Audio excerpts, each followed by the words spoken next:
He may be playing the harmonica now, but 40 years ago, Frank Serpico was blowing the whistle on widespread corruption in the New York Police Department. It made him a pariah on the force, and he was shot during a drug bust in 1971 while screaming for his backup. This is what the system wants to do. It wants to intimidate the good guys. And that's why it's so important for individuals to stand up and do the right thing. The case against the CIA has always lacked information on how precisely its officers set about their covert action. Philip Agee, now living in Cornwall, was such an officer, and his diary, to be published by Penguin in the next few weeks, gives his version of what life is really like inside the agency.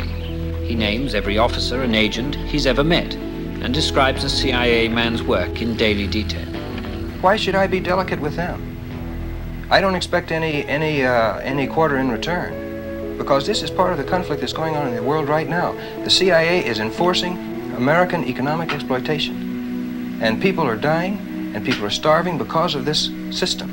My expertise, as you know, is CIA, Marine Corps, 3 CIA secret wars. I had a position in the National Security Council in 1975 as the chief of the Angola task force running the secret war in Angola. It was the 3rd CIA secret war I was part of.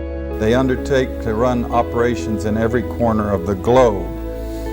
They also undertook the license of operating just totally above and beyond U.S. laws. They had a license, if you will, to kill, but also they took that to a license to smuggle drugs, a license to do all kinds of things to other people in other societies in violation of international law, our law, and every principle of nations working together for a healthier and more peaceful world. You come up with 3,000 major operations and over 10,000 minor operations, every one of them illegal, every one of them disruptive of the lives and societies of other peoples, and many of them bloody and gory beyond comprehension almost. Now, girls, forgive me, concerned about the possibility of going to prison for this? We have a quick back. Wouldn't you go to prison to tell some this war? I realize now that my previous attitude had been simply mistaken, that I wasn't discharging my responsibilities to the country, to the Constitution, to the public, or to the troops, by keeping those secrets which had led to the escalation of the war, that had been wrong. One of the most startling cases of government whistleblowing is Sibel Edmonds, who's been called the most gagged woman in history. Sibel is an Iranian-born former FBI translator who's been fighting for years to tell her story, until now. After waiting 340 days for FBI clearance of her memoir, she decided to release the book on her own, in full, without any approval or redactions.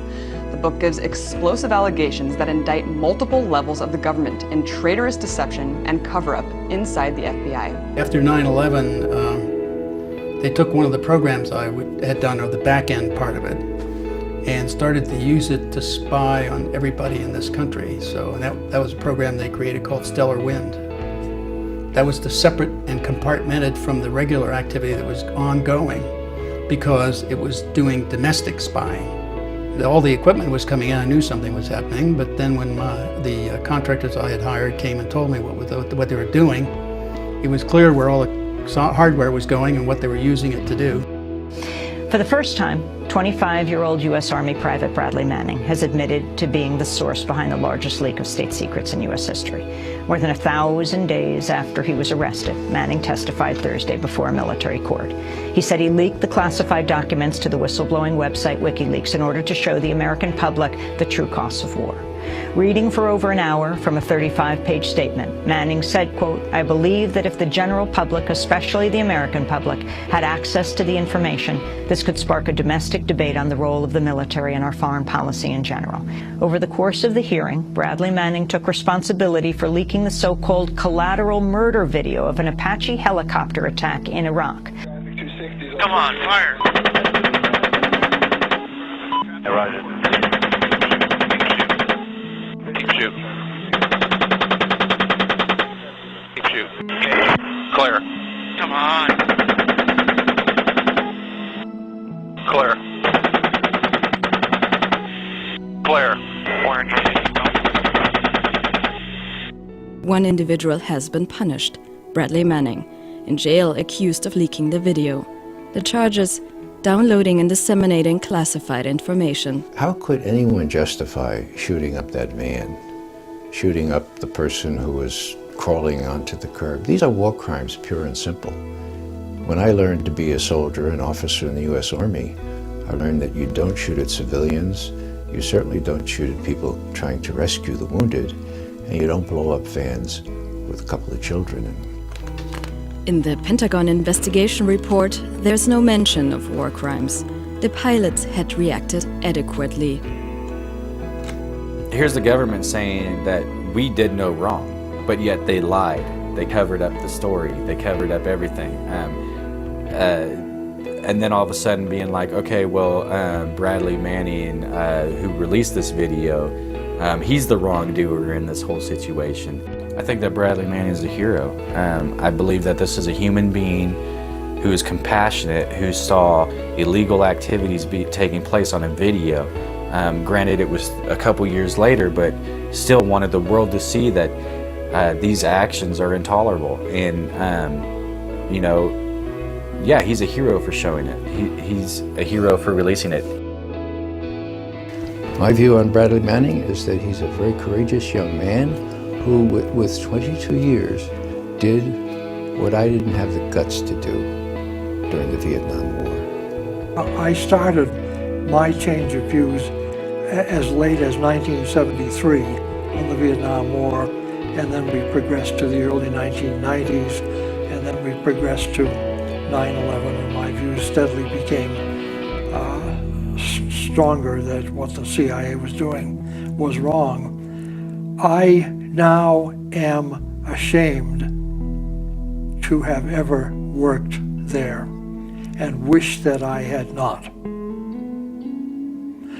Up until a couple of years ago, I found that impossible to say. Now I think I must make that statement. And I think that we are going to need a Truth and Reconciliation Commission soon, not only for what our elite has done to Americans, but for what our elite has done in our name to the third world. And the United States of America set back national liberation and collective public intelligence by 30 years easily. I believe strongly that until we have fundamental change in the United States, domestically, in the domestic system, until we have some kind of real democracy in this country, participatory democracy, where people have a say, and where we end the re-election of 95 to 97% of incumbents at every election, where there is a real political debate. Until we change the domestic system, we're going to have elitist control of the United States, we're going to have these foreign adventures and the grisly things, as I mentioned, that the CIA does abroad. So the real problem is here at home.